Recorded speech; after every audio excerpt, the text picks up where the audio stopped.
अवैध वाळू वाहतूक करणारे वाहन अनेकांच्या जीवावर बेतले आहेत. या अवैध वाळू वाहतूक करणाऱ्या डंपरनं 18 वर्षीय मुलाचा बळी घेतलाय.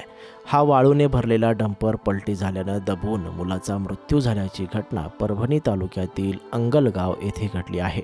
अवैध रेती वाहतूक करणारा ट्रक पलटी झाल्याची घटना अंगलगाव धसाडी या रस्त्यावर घडली आहे. या घटनेमध्ये आकाश मारुती पौळ वय वर्ष 17 राहणार सिंगणापूर या मुलाचा मृत्यू झाला.